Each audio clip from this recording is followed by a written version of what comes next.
Good morning, everybody. Thank you for joining us this morning on this occasion. This morning, we're actually launching the Legal Literacy Manual for the OECS. And it is wonderful to have two very important persons with us. Westmin James, who is actually the consultant on this project, and Ivan Cruickshank, who is the executive director of the Caribbean Vulnerable Coalition, another organization that we partnered with. And all of you would know that this manual was actually made possible through a project that we worked on all together, which was the Equality Justice Alliance project, which was a 2-year project funded by the UK government. And that money we got from them actually came from the advocacy we did as activists calling for an apology from the UK, but rather we got a deep regret 2 years ago. And so with that, we were able to actually develop a number of different materials. So over the past couple months, well, the past year really, we have launched the Diversity and Inclusion Manual. We have also looked at the legal research on abortion across the OECS. We have actually looked at mental health policies and laws across the OECS, which also included some of the British territories like Anguilla and Montserrat. And so today we are actually going to talk about, one broadly is legal literacy, but more into what you expect to get from that manual. So just as we're kicking off, we're going to have Ivan say a few words from CVC, and then we'll kick over to Westmin. Thank you very much. Good morning, Kenita. Good morning, colleagues from the OECS. It's always a pleasure engaging with colleagues from the OECS. And we're particularly excited about the launch of this particular manual. One of the things that we have done over the last 3 years under our Global Fund grant is that we have been doing work in the area of legal literacy and developed a couple of similar manuals specific to other countries in the Eastern Caribbean, in the English-speaking Caribbean and Dominican Republic. And so when this particular opportunity came, we were quite excited because we felt that we could contribute and should contribute to ensuring that our colleagues in the small island had the same information and the same opportunity to engage around what we consider to be the critical issues that affect our populations. As many of you would have known, we collaborated with a lot of you in doing the population size estimates for key populations over the last couple of years, and that revealed to us significant challenges and issues which required attention and which we felt that engaging around legal literacy and supporting the process of legal literacy training would be quite important to resolve. So from CVC's perspective, we are excited about the launch of this manual. We were very happy that Westmin was on board to support ECADE with this particular project, because we know that Europe also brings a wealth of experience working on similar manuals across the Caribbean to bear on what you guys will hear today. So I want to say a big shout out to ECADE, a big shout out to Westmin, and some of the support from Europe in the development of this manual. And I look forward to working with ECADE as CVC as we seek to implement the training programs that will be derived from this manual. So thank you very much, and look forward to the conversation today. Thank you, Ivan. And so with no further ado, we'll get Westmin to just tell us a little about himself. We know, I'm not sure everybody knows you here, but more importantly, And after that, go straight into the manual and what we expect to get from it, and how we expect to use it, and the overview. Thank you. Thank you very much, Kenita. First, I would like to thank again, certainly ECADE, the Equality and Justice Alliance, the Equality and Justice Alliance for commissioning the work, as well as CVC for its assistance, its contribution in terms of this work. Just a little bit about myself, for those who are not aware. So my name is Westmin James. I'm a lecturer here at the Faculty of Law at the University of the West Indies Cave Hill campus. I am an attorney at law, as well as a judge in the Caribbean Administrative Rights Tribunal, the Caribbean Community Administrative Tribunal. I do litigation, human rights litigation, as part of the University of the West Indies Rights Advocacy Project, or URAP, where we did litigation surrounding sexual minorities, including Caleb Orozco versus the Attorney General of Belize, as well as McEwen versus the Attorney General of Guyana. We are also engaged in other aspects of human rights litigation across the Caribbean. So that's just a very brief snippet about me. I wanted to say that although we hear about human rights every day, human rights literacy is not widespread in the Caribbean. Students of law, necessarily international law, international relations, or sometimes political science, study human rights in a university setting. But most people in the Caribbean receive no education, formally or informally, about human rights. So even though human rights activists, even human rights activists themselves, even though they acquire their knowledge many times by self-teaching and direct experience, there isn't as much formal education in relation to human rights. So people who do not know their rights are more vulnerable, as we would know, to having them abused, and they often lack the language and the conceptual framework to effectively advocate for their particular rights. Now, growing consensus around the world recognizes education for and about human rights as essential. It can contribute to the building of free, just, peaceful societies.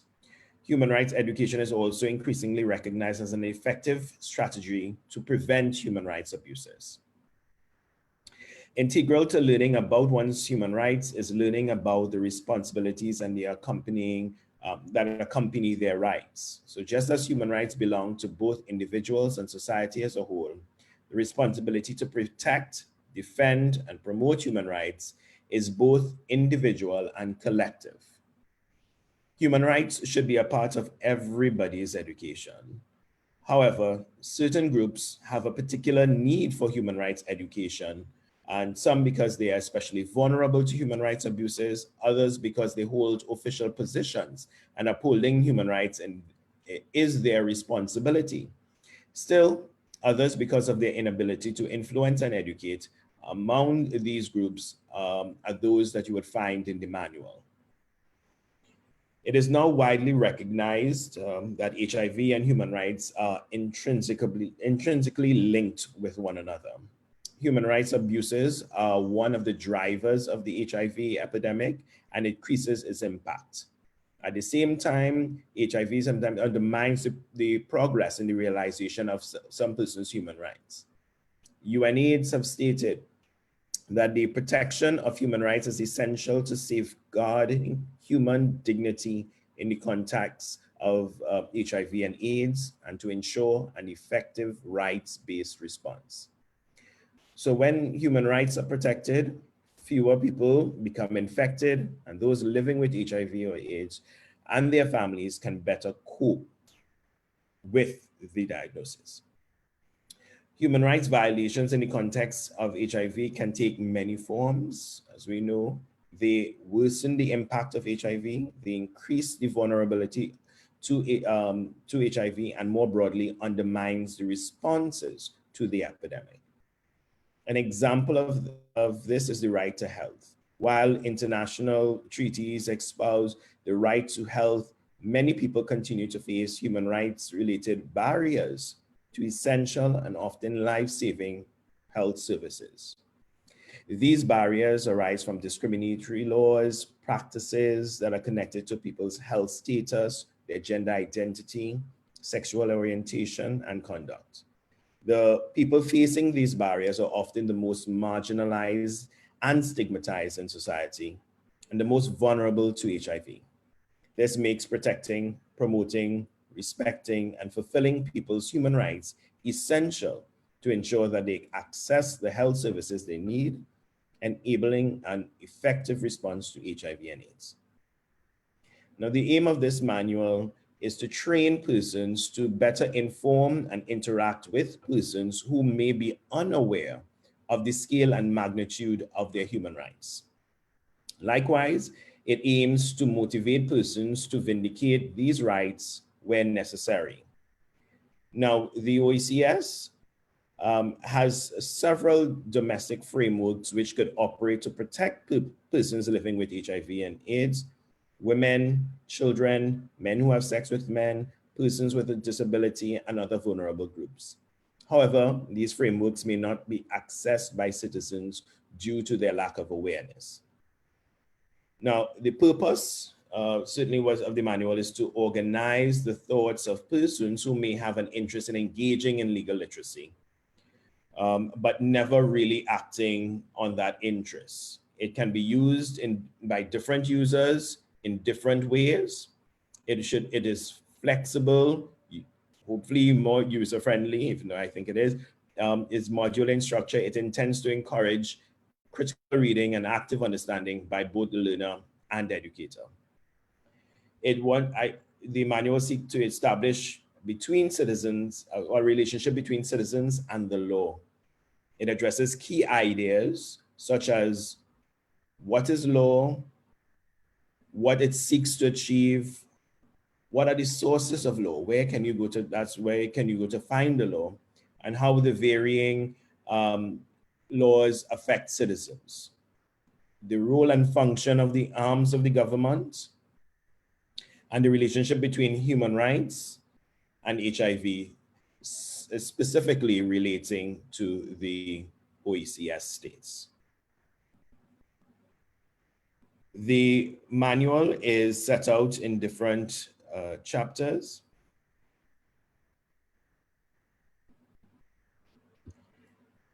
It first will set out how we could, one, in the first module, or we call it module 0, preparation for training. How trainers shall first familiarize themselves with the manual and the supporting material, where trainers can refer to the sources within the module, what are the best to consult, what sources are being used. Moreover, they may best be able to gather the material which may be used to conduct. I think Kenita is putting it up there.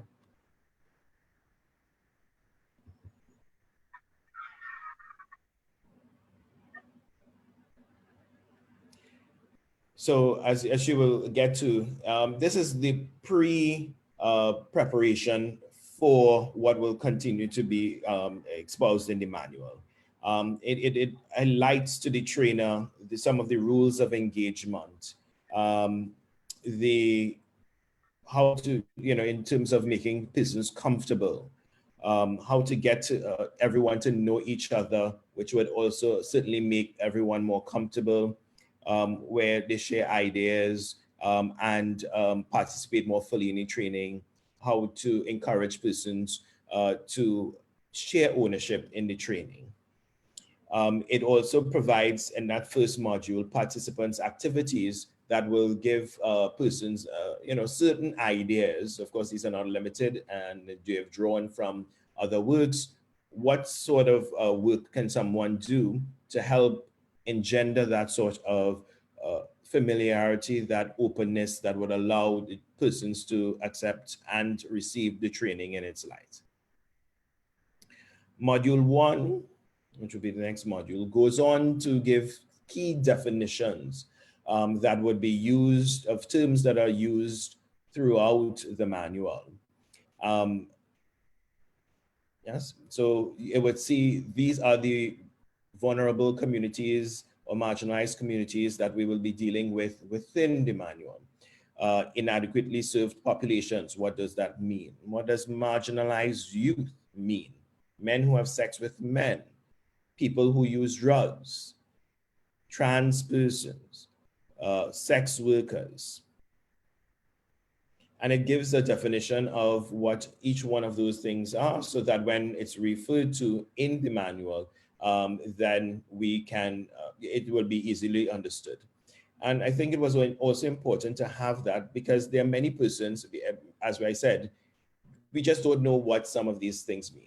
It's always well and good when you are in an activist and you have been dealing with this all the time. Sometimes we do ourselves with the development, don't know how to explain certain aspects of the work. So this would give a little bit of an idea of how to explain those terms to persons. Module 2, and it is to recognize that this literacy manual cannot teach you law in its entirety. We have, attorneys study law for in a degree for 3 years, doing somewhat like 31 courses in total. We do 2 years of law school, which had a next 11 courses over 2 years doing. We had to do training. And so there is no way that a person who is not have the full extent of that training would know everything about law. So the manual cannot do that, and it is just to give persons an understanding about law so that they are able to then better advocate for their rights. So module 2 gives an introduction into the law. It gives you a general objective of, a general objectives and the intended outcomes. The first thing that we seek to do is to assess the audience knowledge of law. You're going to have persons in a training that are different at different levels. There may be activists who have been doing this for years, and so they have a fine understanding of law. In fact, I've come across some activists who are not attorneys, but know much more than attorneys in terms of the law. So there are different levels that you can have. And so this way is you can assess what kind of, where you need to pitch your thing if you have different levels of persons who understand law. Right, so there are some general questions and suggested questions that you can do to help gauge from your audience, what do they know about law? It also speaks to the meaning and purpose of law. Just to go down after the notes, go down. Yeah, it talks about the meaning and the purpose of law. Law relates to a system of rules, and what are they? It is usually we consider it to be, they come from some sovereign or some entity, who tells us what we should or shouldn't do. And so usual is that a law usually has a consequence to it. But we talk about the fact that, that not all laws have a consequence. So many people think it's not law unless it is that there's some sanction attached to it. So that part is about explaining what really is the meaning and purpose of law, the law and the rule of law. And you will find from a lot of discussion when it comes to human rights, they talk about the concept of the rule of law. And so one has to understand and familiarize yourself with what that term means. And I have to say that many times lawyers don't actually even fully know what it means either, because it always changes. And so rule of law would be an effective tool for persons to be used in the advocacy of their rights.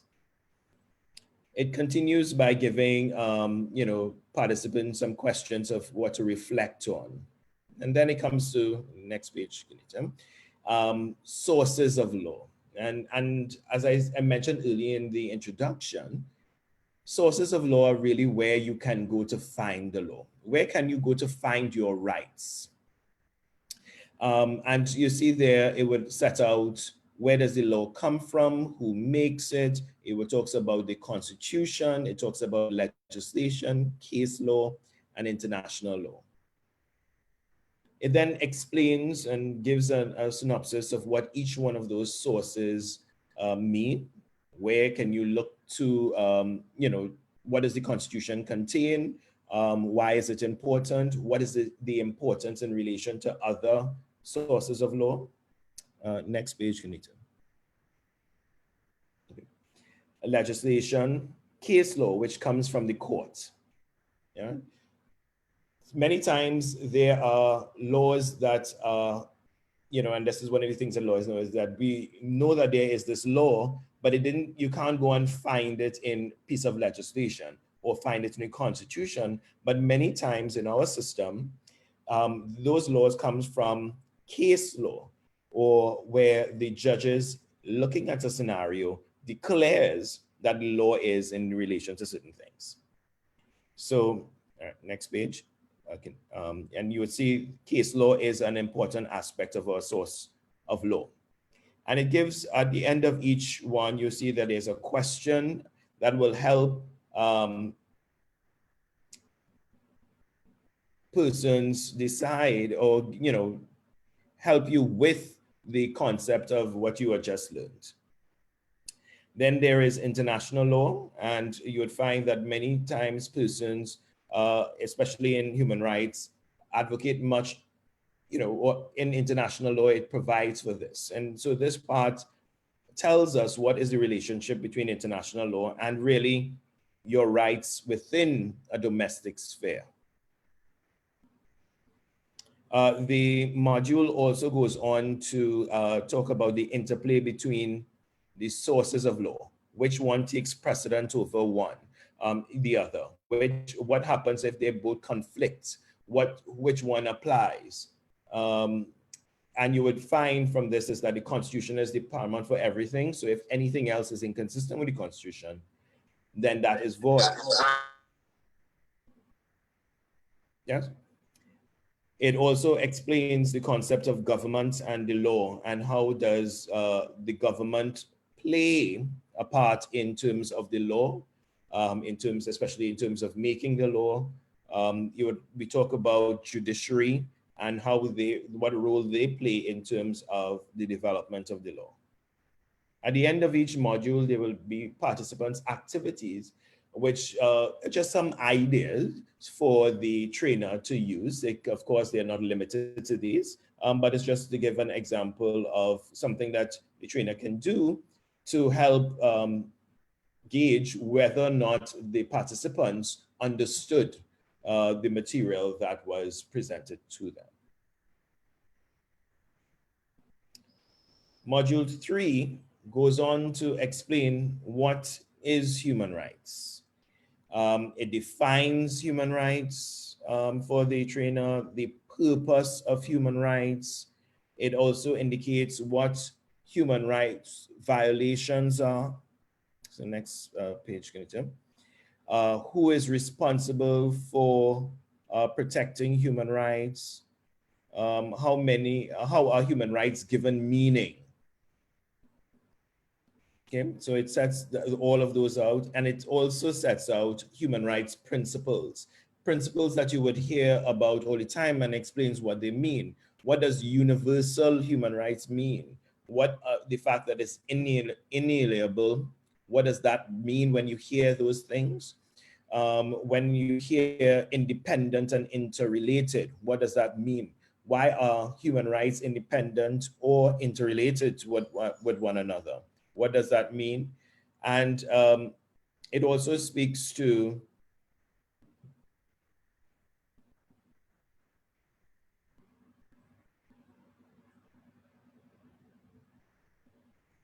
right? It also speaks to the difference between equality, what is a right and obligation. And it talks about the problems with human rights and why, and the concept of cultural relativity. And you would hear this in your work a lot when it comes to human rights. Persons would say, that's not how it is in the Caribbean. that in the Caribbean, we don't accept this, and so on and so forth. And so it raises this issue and gives the person and trainer the ability to raise this concern with the persons who they are training and how they can address that. Okay. It also speaks to what is the national human rights framework within the OECS. It again would outline the constitution, what human rights are contained therein, legislation, what human rights can you find in there. It speaks to domestic human rights institutions and actors, which include the ombudsman. And so unlike some other territories in the Caribbean, where, like, for example, Jamaica has a human rights organization, that institution of the government that deals with human rights abuses and so on, the OECS doesn't have that. So here this sets out the domestic framework for human rights within the OECS, and the ombudsman is an important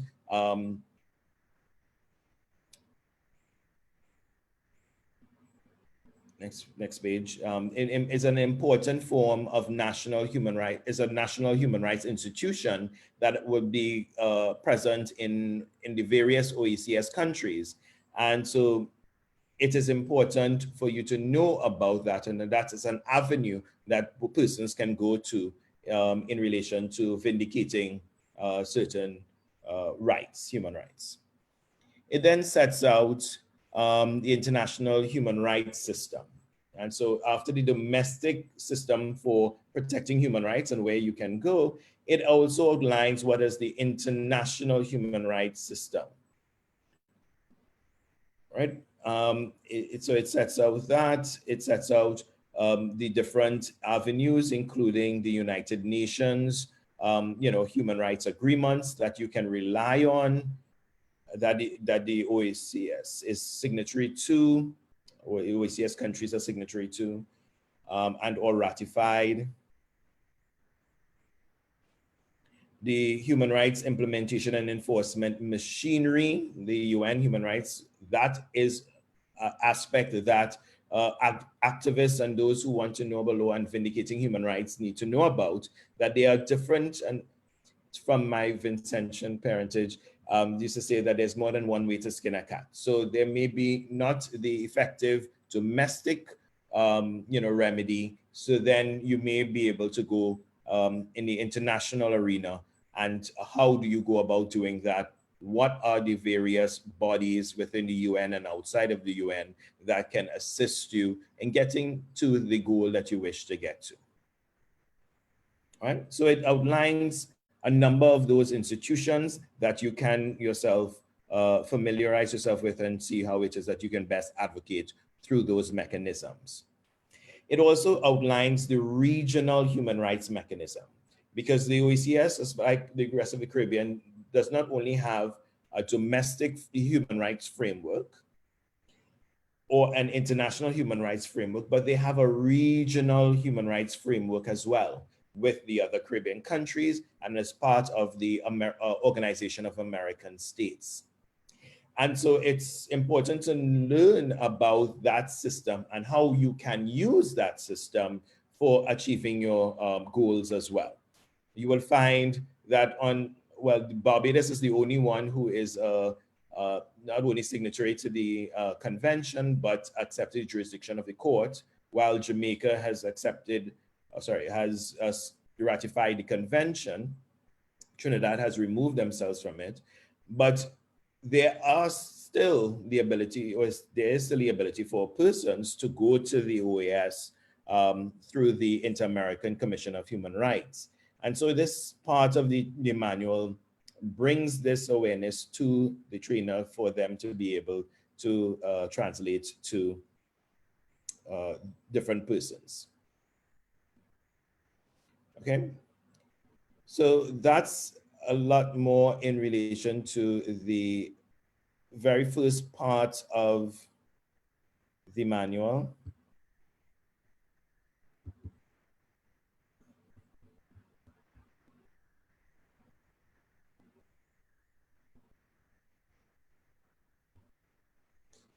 So that's, and the next module,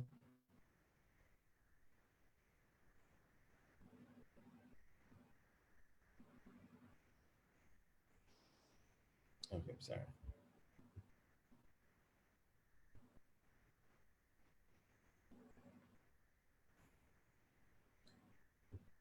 You'll find is HIV and human rights and international law standards. Right. So this sets out again the objects and intended outcomes of that module.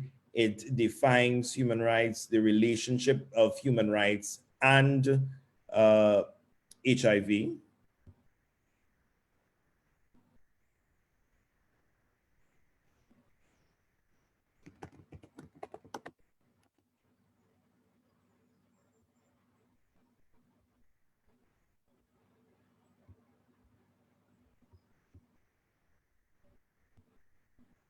Okay, so it defines the relationship between that. It also looks at what are the rights that are associated with, HIV. What human rights are invoked when one deals with HIV and AIDS.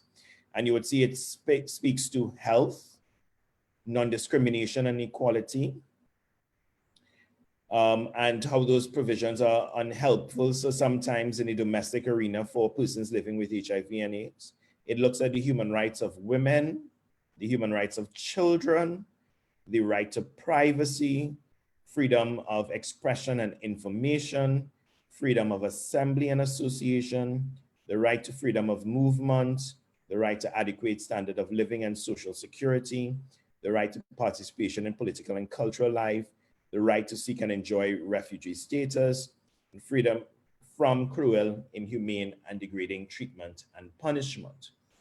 So first of all, it sets out more rights than most people think of that when it relates to HIV and AIDS.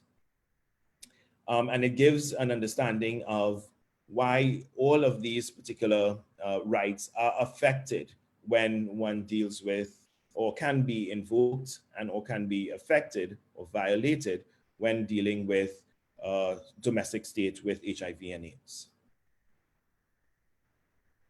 It at the end has a training exercise that suggested training exercise that the trainer can do.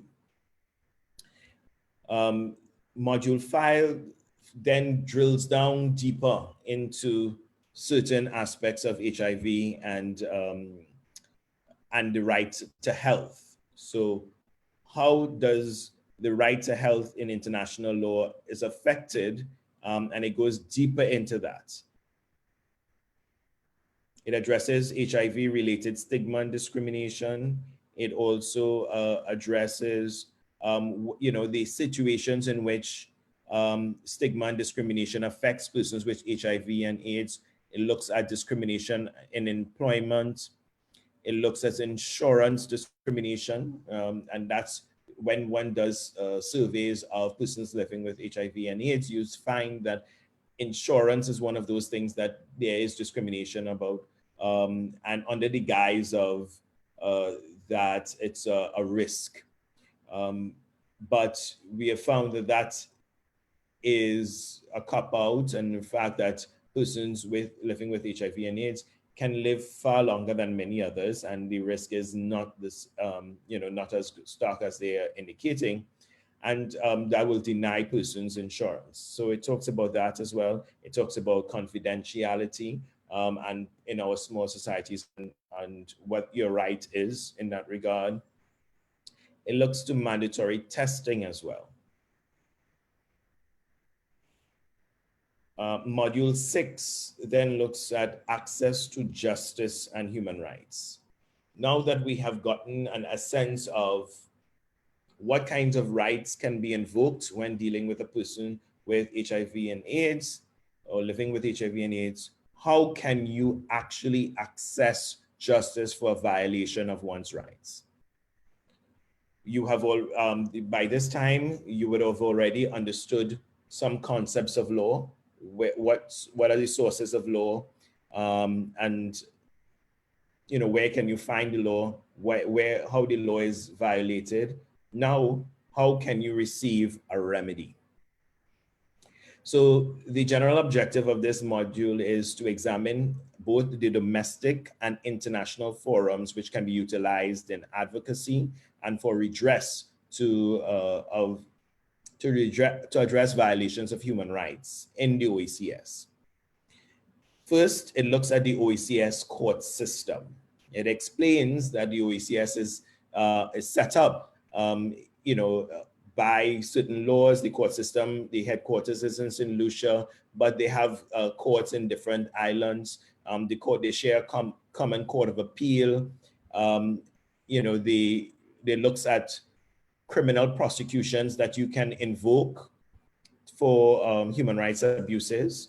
It speaks to the judicial processes like judicial review that you can go to court and get for if a decision is illegal or irrational or procedurally wrong. So it gives you that sense as well. It speaks to constitutional redress, because most people just think when they're looking at courts in relation to human rights abuses that all you do is go to the Constitution, but this will explain that there are different avenues as well. It also speaks to who can bring a claim. It speaks to what kinds of remedies, and it gives an example of such a case in South Africa, which dealt with HIV and AIDS. And it was a constitutional case for discrimination in the employment of a person with HIV and AIDS.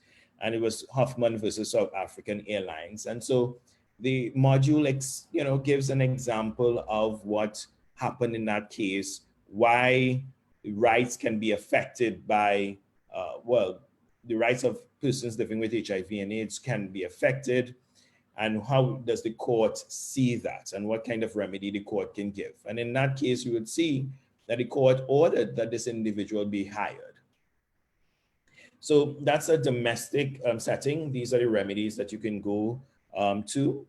There's in the international human rights treaties, it speaks to how can an individual complain. Before, we would have explained what are the avenues or the different treaties that are invoked when dealing with human rights and persons living with HIV. This module now tells you this is how you can bring a claim. Talks about the individual communications under the ICCPR, how to file a complaint, what are the procedures. It speaks about the complaints under special procedures of the Human Rights Council, the petitions to the Inter-American Commission on Human Rights, and it has some case studies of persons who have invoked those processes and see how the courts and tribunals have dealt with their cases. And they were all case studies on persons who are dealing with either HIV and AIDS or other vulnerable communities. All right. One of those case studies is a case study from Jamaica dealing with the Bagri law in Jamaica and before the Inter-American Commission on Human Rights. Then from module 7 onwards, it then decides to deal with it. That's where we deal with the individual individual groups or marginalized groups, which was identified in module 1. Right? We talked about key terms. So there is a module dealing with sex workers,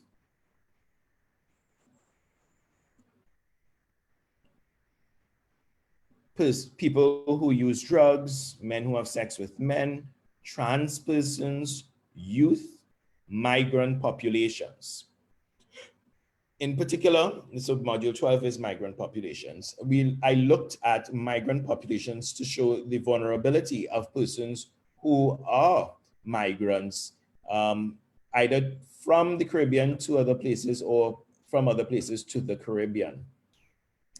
And we would see look at their access to health and services, their ability to be able to get education and a number of other things.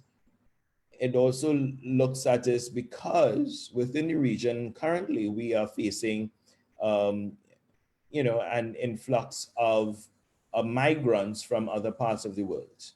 And so we have to understand that that makes them a vulnerable group. We have to look at what their rights are within our domestic system and internationally, and how we are to treat with them.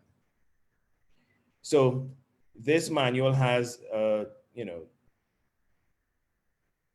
13 modules along with an introduction and table of contents, which explain a lot, or I like to give as easily as possible how to explain these concepts, how human rights are affected, and how the law is invoked in those circumstances.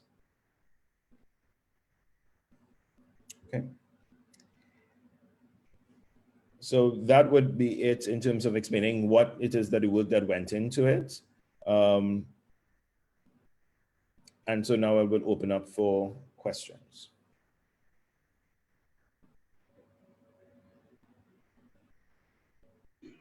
I think thank you so very much, Westmin. It's really comprehensive. I think one of the things that we were worried about was, how friendly it would have been for the end users to be able to navigate it. And,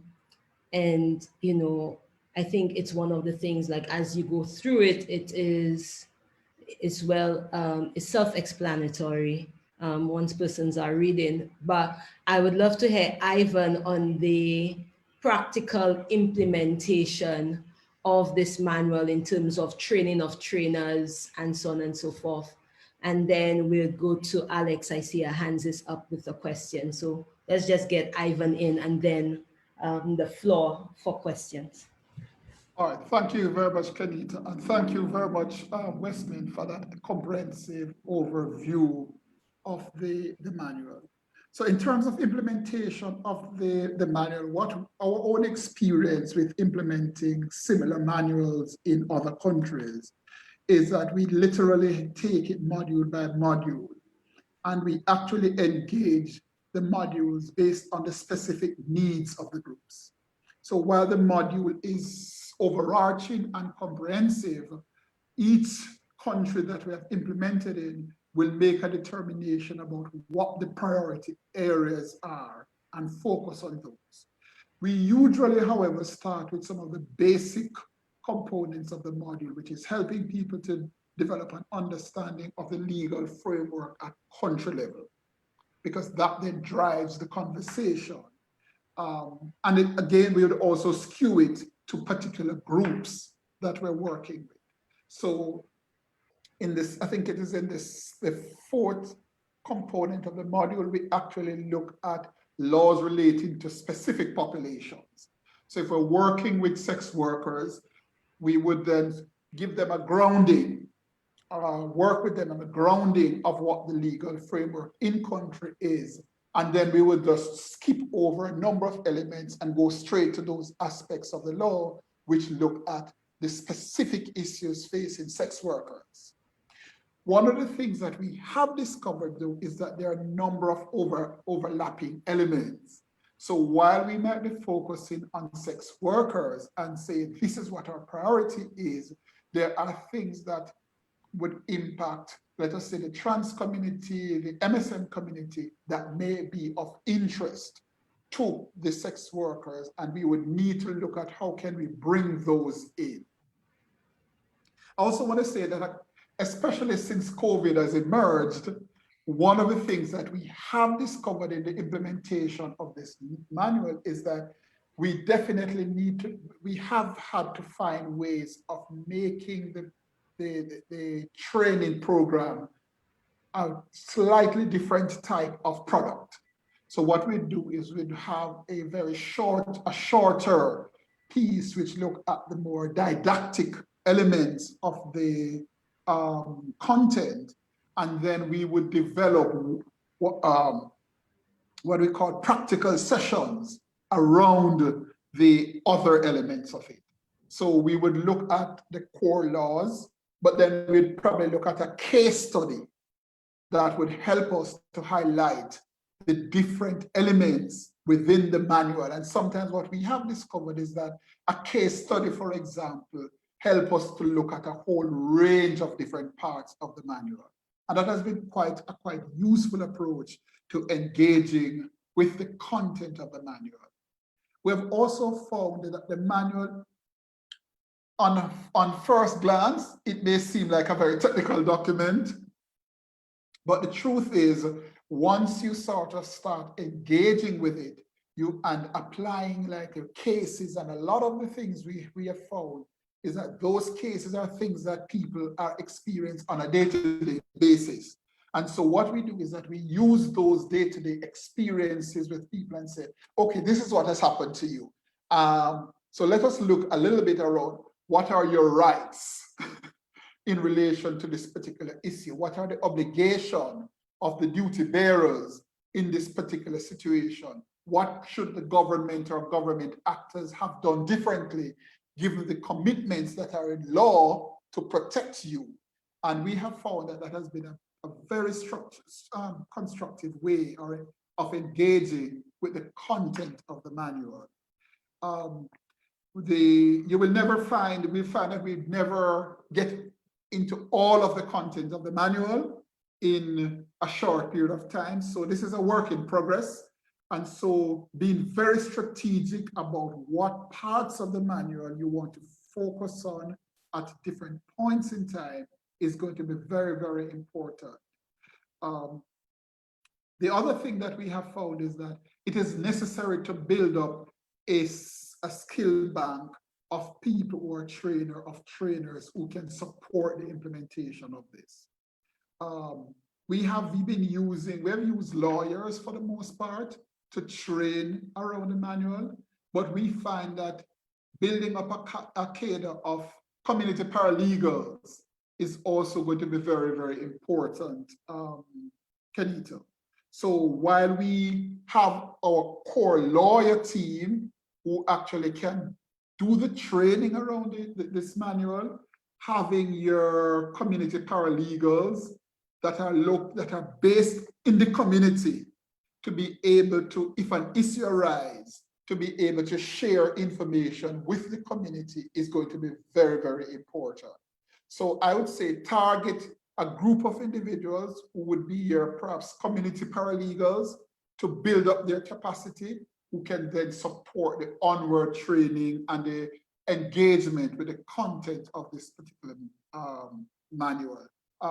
So those are important considerations, and I think as we try to roll out this manual will be useful and important for its success.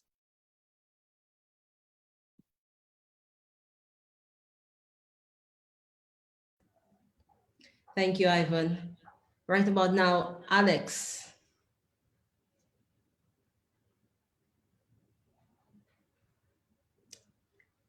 Alex, need to unmute yourself.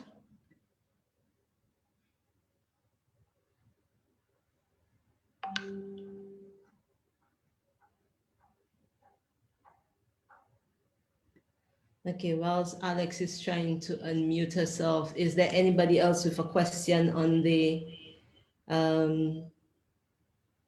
presentation? Not a question. Let's see, but good morning, everybody. I do want to just commend Westmin and the team on the document. I mean, when I see work like that, it just it's so satisfying to know that we now can we have resources that we can utilize in our work. And I'm wondering, in terms of the legal aid program, I'm not sure, Westmin, are there legal aid programs in the various countries that could be used as an entry point? It would be helpful in that we'd be working with one office, and then they would have that information that they could use on behalf of the community, generally speaking. I know St. Lucia definitely has a legal aid program, which is what most people without the funds for a lawyer would turn to.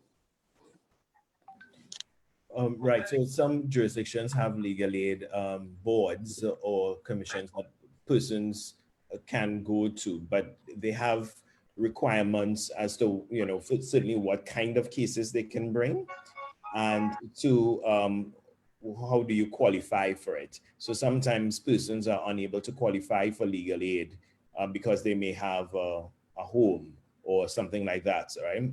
So it depends on the kind of persons. The law schools have legal aid clinics.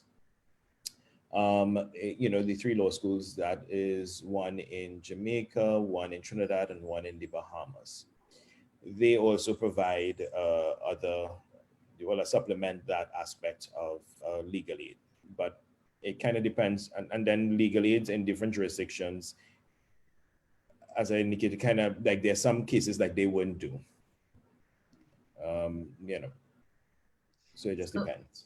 So whilst Maria think about legal aids in country, I'm actually thinking, Ivan, is CVC going to allow the paralegal project to be launched within the OECS? I know you kind of have it in some of the bigger countries, but are you looking to allow support or grant support for paralegal support to the organizations that currently do seed and those things where, you know, whether it's a lawyer's letter, whether it's a case direction that can happen in the coming year? Yes, absolutely. So as you know, our community paralegal program is part of this triad of what we call a triad of interventions. So we do have the shared incident database, which a number of countries are contributing to. Then we have the community paralegal program. I think what has limited us so far is that we have been funded to do it in these larger countries. So we continue to seek funding to be able to scale it up in all of the countries that we are operating in. And then that is linked into, and Westmin did mention it, but we have what is called Caribono that we work with Europe. I think it's now called the CCM Westmin. And so we actually collaborate with Europe on a pro bono lawyer program, which is much broader. And in fact, I think we have a number of pro bono lawyers in some of the Eastern Caribbean countries that actually can provide support for some of these cases that would not normally be accepted by your regular legal aid clinics. And so part of what we just are in discussion now with the CCM, or what was Caribono, to look at a very structured approach to using the information from the pro bono, from the community paralegals, filtering them through the CCM and allowing the CCM to identify in country where that legal support might be available.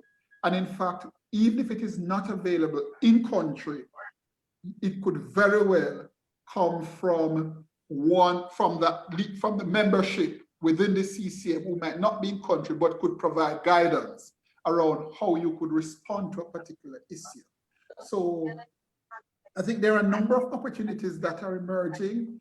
Some of it is tied to us being able to have some resources to put people on the ground, but certainly we do acknowledge and recognize the need to have the pro bono lawyer scheme rolled out. I know Caribono is actually also looking at increasing its membership. So one of the things they're looking is trying to identify at least 2 lawyers in each of the country to be able to be available to support. And that's, I know there's a drive that they're going to be moving on now.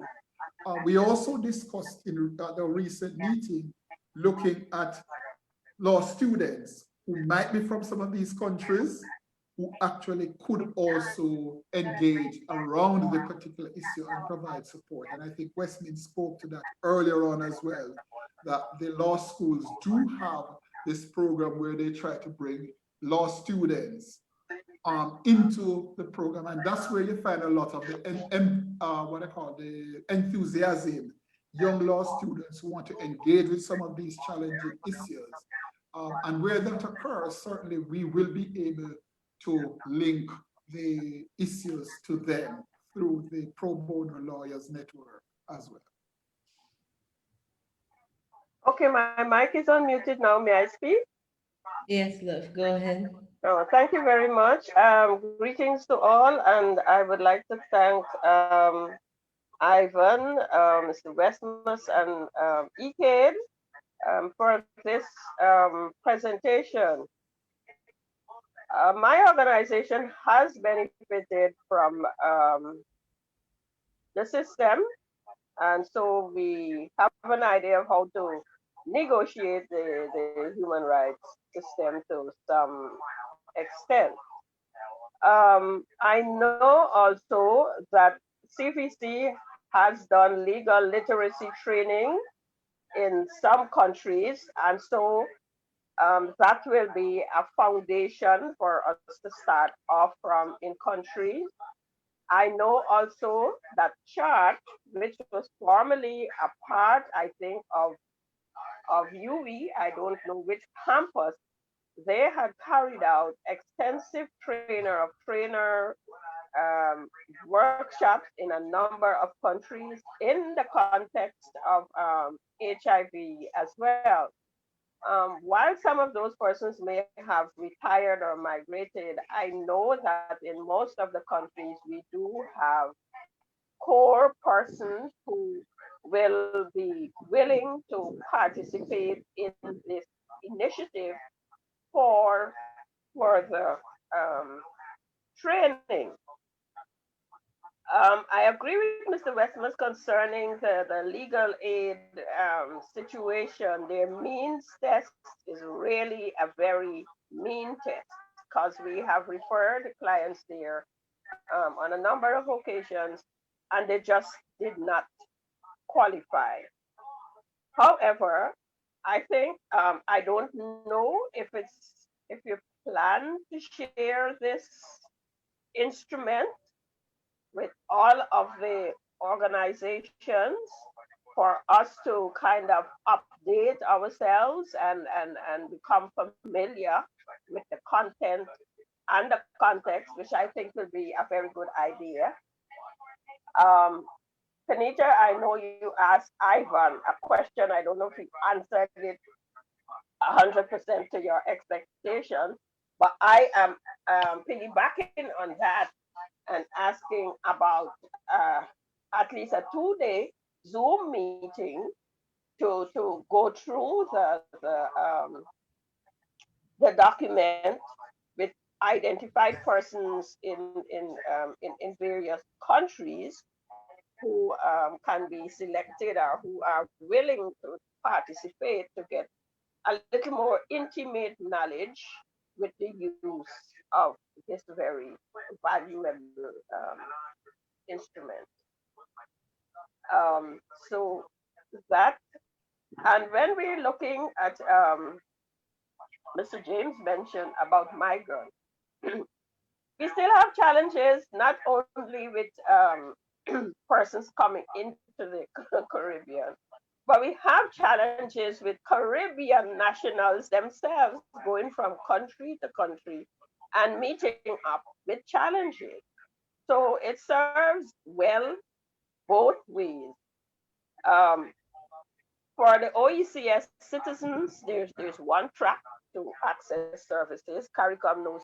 And for the larger countries like Guyana, Trinidad, Jamaica, and probably Suriname, were they to come to Antigua, they will have to follow a different track in order to access certain services legally.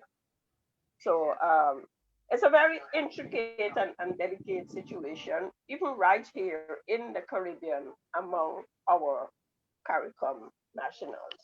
And so I'm sure that the instrument that has been developed will be able to help us to negotiate around those tricky situations. So once again, thank you very much. And I do hope that Ivan, CVC, has it in mind to conduct at least a 2-day training for us to become a little more intimate with the instrument. Thanks and good luck with everything.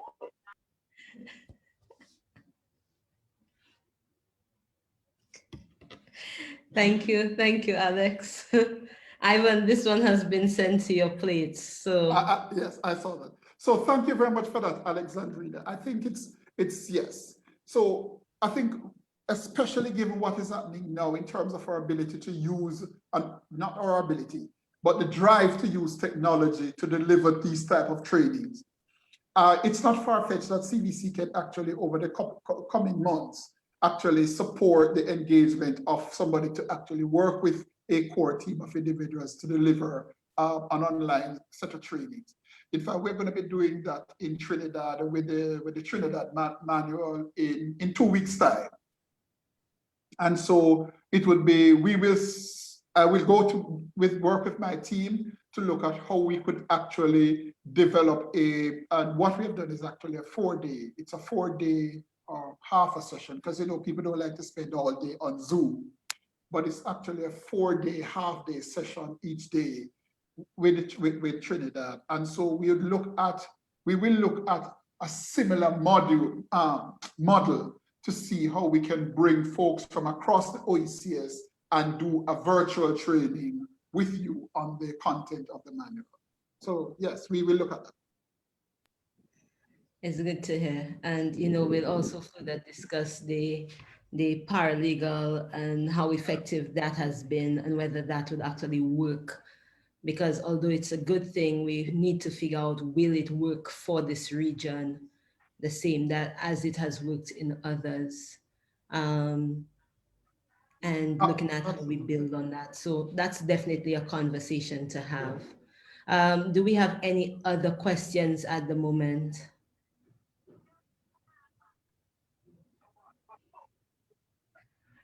Well, I could take that as a no. But if you do, you can just unmute your mic and speak. And in the meantime, Westmin, do you have any last words before we start rounding up?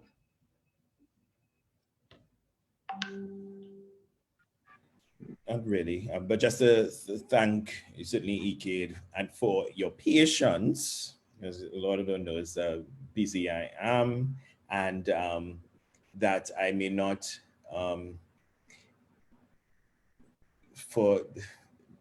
certainly to be putting up with me and making sure that this gets done, but also that I may not be in this sort of space for a little bit. So just to let persons know that I may not be as present as I am usually, but I am still there and very supportive of the work that is being done. I will continue to assist in ways that I can, but some of the ways that I usually may not be possible for the next year. And Alex, just to say, at the moment, there are pro bono lawyers in all of the Caribbean countries that I'm aware of so far, some more active than others. And I would say that almost ECADE's entire legal team is actually pro bono, cari bono lawyers who have come together to move the cases forward.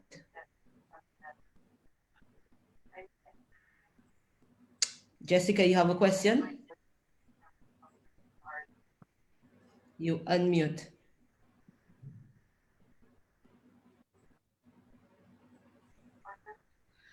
All right. Just before we end, again, let me just say, CVC, thank you for allowing us to take the lead on this. This was actually something that we noticed was done with the bigger countries and decided that we needed to do it for the OECS.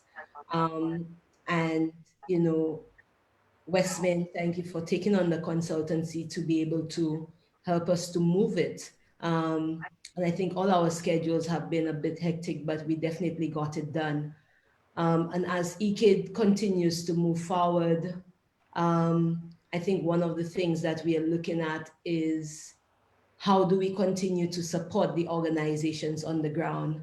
How do we continue to work with organizations like CVC to ensure, while CVC may focus on more of an HIV form of human rights, we do more of the general, inclusive of HIV, but not a focus.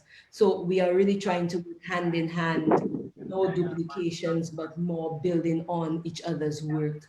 And that I am very pleased and happy with working with Ivan, who too sometimes disappears on me, but you know, it comes with the territory of being, not that it's intentional. So I'm also noting that.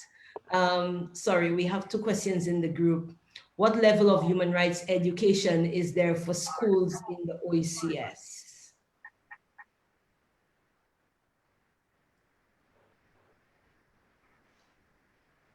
Is human rights even part of the curriculum for schools? I don't think so. I don't think.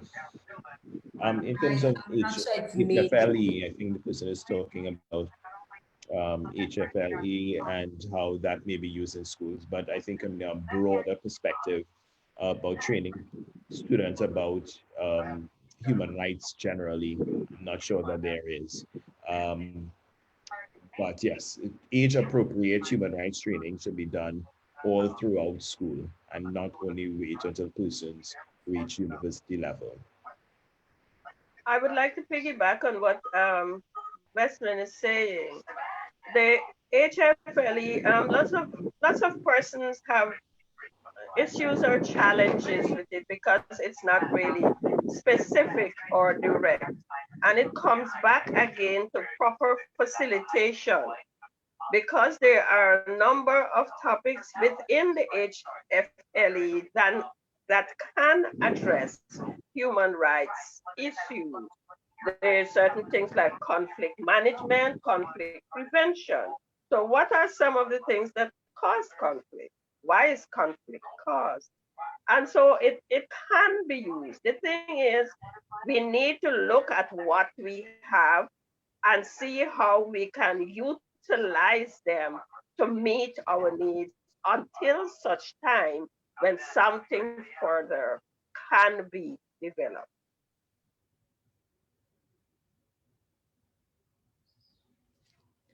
Right. But I think like some of our battles around even the family life education module, even the conversation around same-sex, comprehensive sexuality education broadly, is really about the willingness of teachers to teach the complete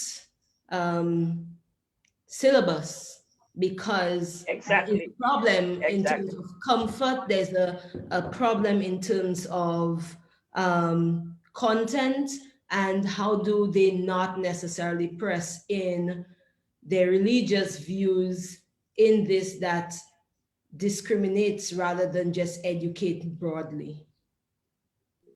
I agree with you, Kenita, the facilitation of it. Yes. And we have one more hands up. So Ivan, will have you, and then we had Millie hands up. Right. So Kenita, one of the things that we have been doing this, we started this in Jamaica last year, and because we recognize the same challenges around HFD and the school system. And one of the things that we have, an approach that we have taken, is that we have engaged with teacher training institutions.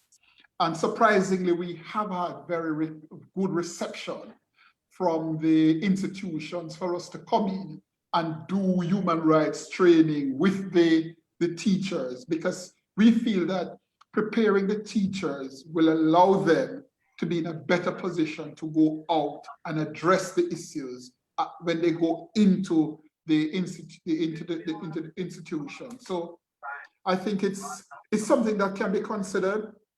Look at how do we target teacher training institutions to be able to start the conversation at that level, such that the teachers are not as constrained when they get into the environment and engage with the students.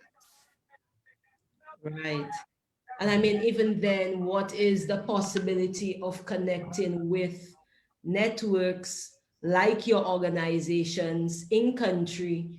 If teachers are not comfortable, can we then put proposals to the schools where organizations like WAR and United and Strong and Grenchap and so on can actually go to the schools and make rounds doing sessions on human rights and speak about the topics that they are not necessarily comfortable with. And I remember AIDS Action Foundation used to do this in St. Lucia, the Planned Parenthood Association. And so this manual we have there even have a youth section. There is so much that can be done with it if you look at the modules and the different section of people that you actually want to reach. And then even for me, I'm thinking, how do we even use this manual to even do sensitization within workplaces? Something that used to happen when HIV just started, but now there's an assumption that everyone knows about HIV, but there is still a lot of wrong information or mixed information that's not quite correct going around. And it's that kind of sensitization we still need to think about whilst we're thinking about how we do our own community, our own families, whether it's our blood family or our chosen family. I see. Yes, Alex.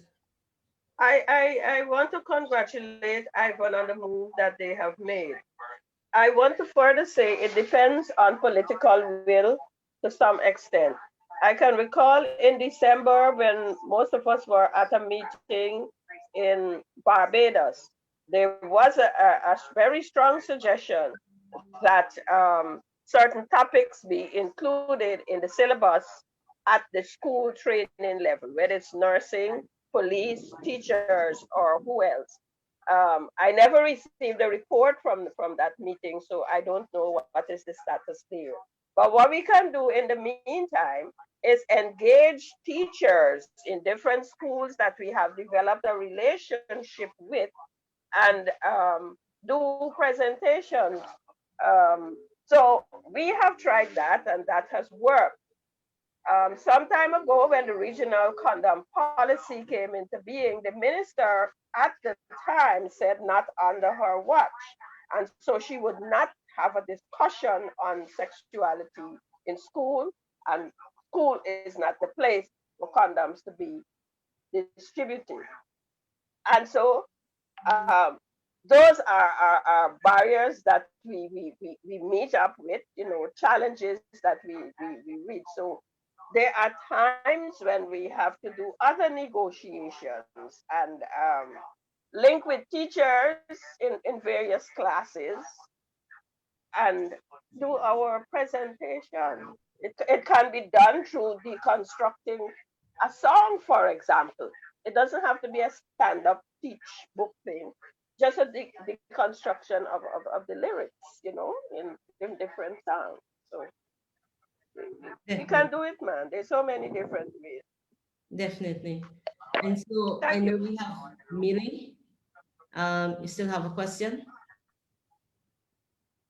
Hi, good morning, everyone. It was not so much a question, more like a point. When Alexandrina mentioned about the HFLE curriculum, so we in St. Lucia, as United and Strong, I did meet with the curriculum officer at the time.